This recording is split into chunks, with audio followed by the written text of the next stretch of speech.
Le texte que je me propose de commenter pour vous aujourd'hui est un extrait de L'île des esclaves de Marivaux.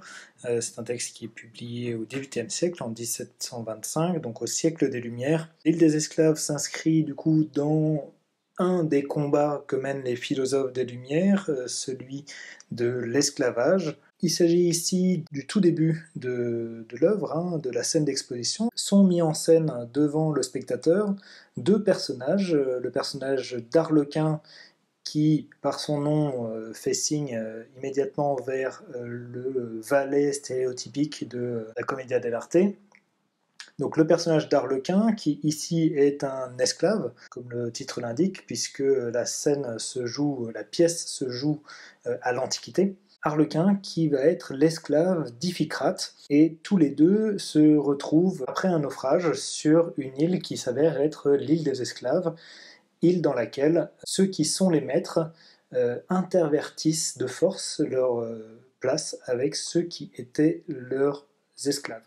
Arlequin vient juste d'avoir cette révélation.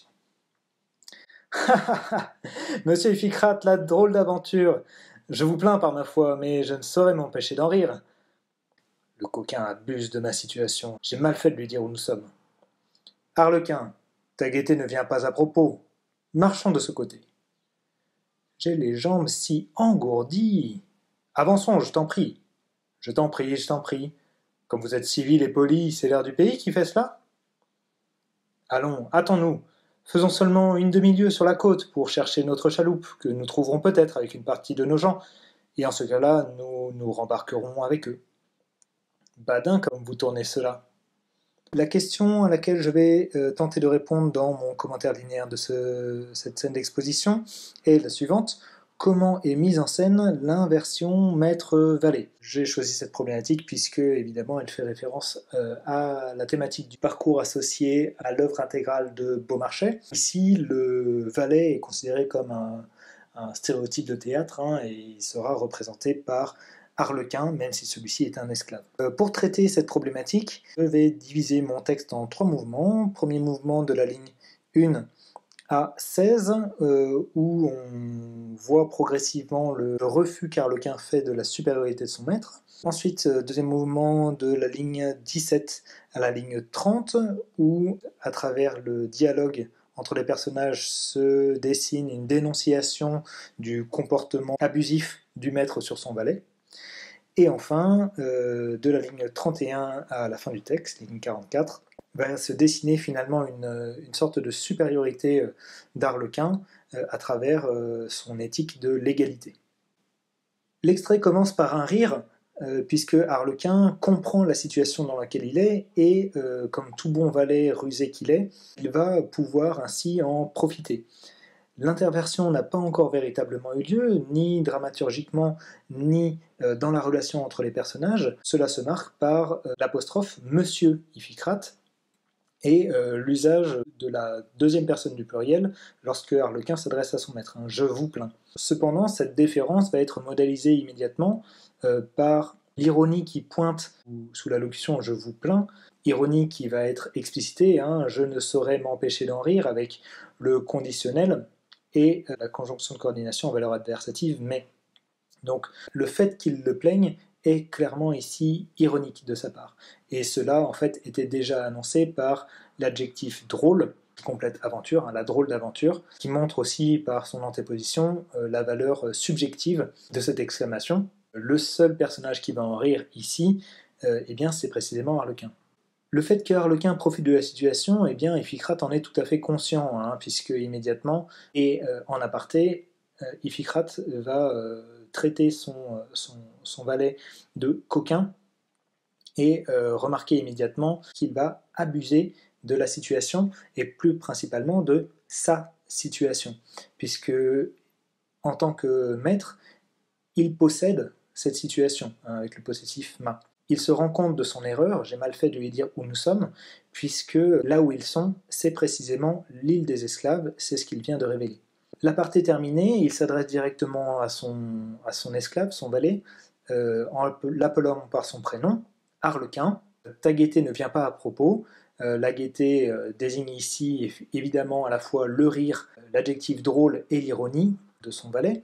Effectivement, la gaieté ne vient pas à propos, mais cela ne concerne qu'Iphicrate, puisque Arlequin, pour le coup, a bien raison de rire. Par sécurité, Iphicrate va immédiatement se rassurer en tant que maître par l'usage de l'impératif « marchant de ce côté ». Cependant, Arlequin va opposer une fausse excuse, j'ai les jambes si engourdies. On note la fausseté de l'excuse, non seulement à cause de l'exclamative, mais aussi à cause des points de suspension qui sont là pour souligner l'ironie de la réplique et du coup l'ironie du jeu de cette réplique. À l'impératif catégorique premier marchons de ce côté va suivre du coup un impératif moins catégorique, avançons, je t'en prie. La modélisation ici montre une stratégie d'Iphicrate qui va essayer de prendre Arlequin par les sentiments. Il l'en prie comme s'ils étaient à égalité. Mais Arlequin ne se laisse pas faire, puisqu'il va répéter par 2 fois cette modélisation, je t'en prie, pour l'analyser immédiatement.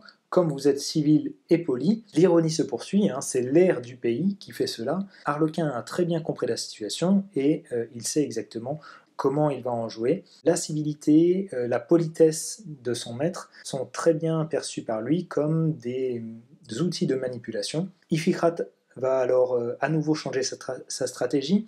Là où Iphicrate utilisait uniquement un impératif pour son esclave, il va s'inclure à l'intérieur en rajoutant le nous, attends-nous, là où la personne était absente depuis le début. Donc le nous apparaît, il s'inclut dans son ordre et il va là encore modaliser par l'adverbe seulement, faisons seulement une demi-lieue sur la côte. Et non seulement il va modaliser son ordre, mais en plus il va le justifier grâce au complément circonstanciel de but pour chercher notre chaloupe. Notre chaloupe, on peut noter évidemment le possessif première personne du pluriel. Ils sont dans le même bateau, si je puis dire, et il faut précisément qu'ils retrouvent ce bateau pour pouvoir retourner là d'où ils viennent.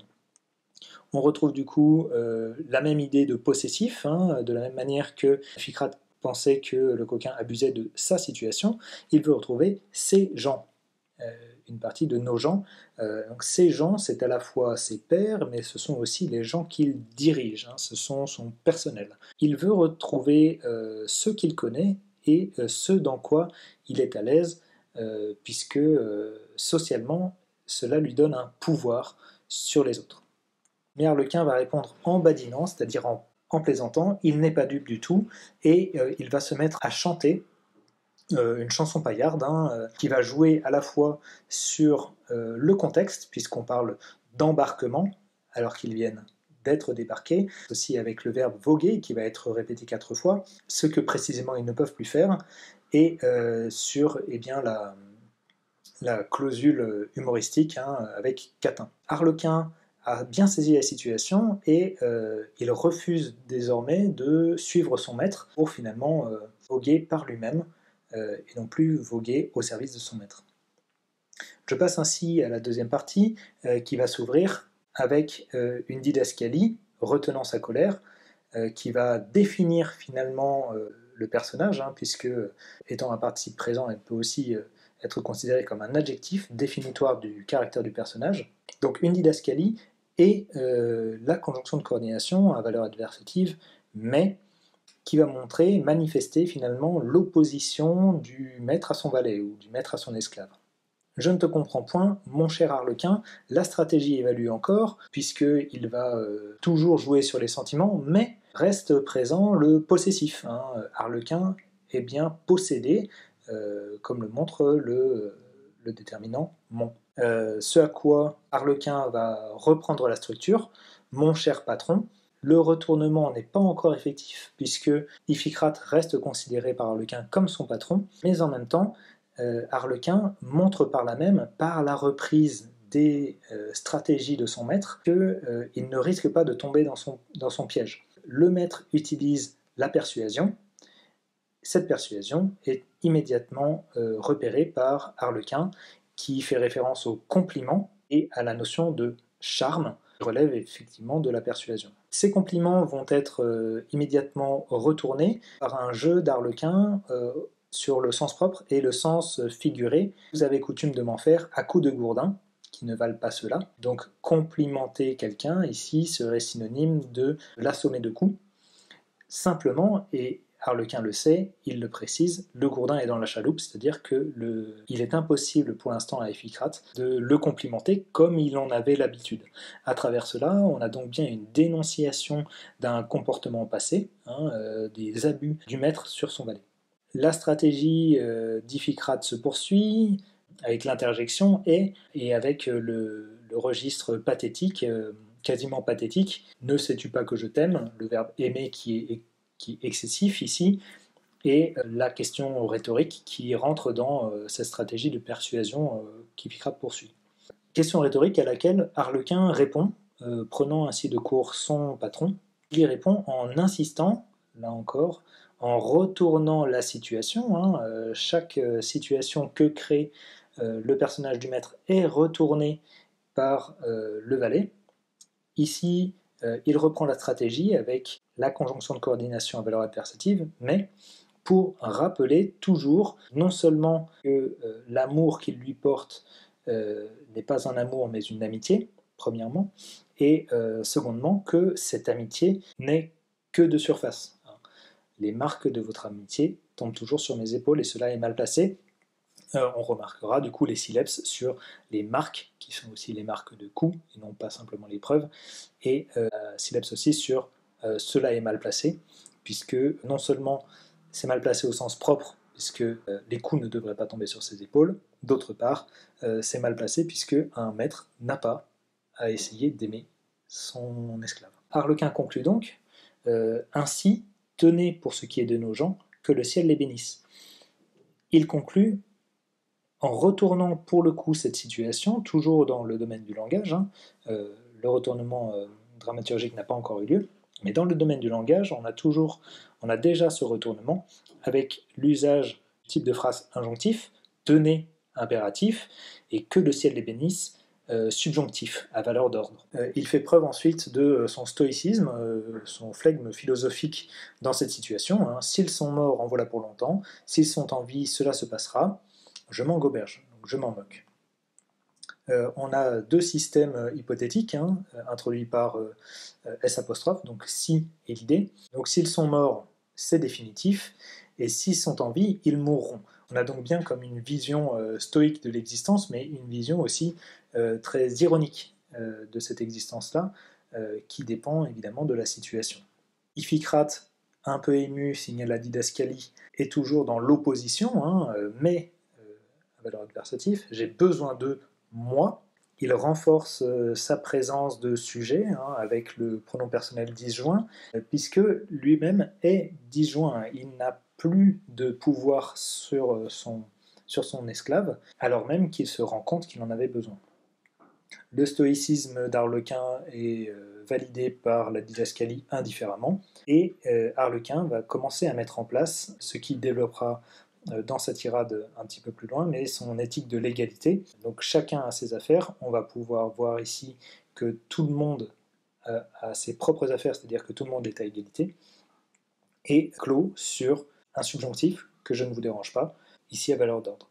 Il renverse du coup immédiatement totalement la situation dans l'ordre du discours, puisque c'est lui qui se met à donner des ordres à son maître, d'où finalement l'exclamation d'Iphicrate, esclave insolent. Il cherche à remettre son valet à sa place en lui rappelant sa catégorie sociale, le fait qu'il soit esclave, et l'insolence est bien marquée évidemment par le fait qu'il vient juste de recevoir un ordre de cet esclave.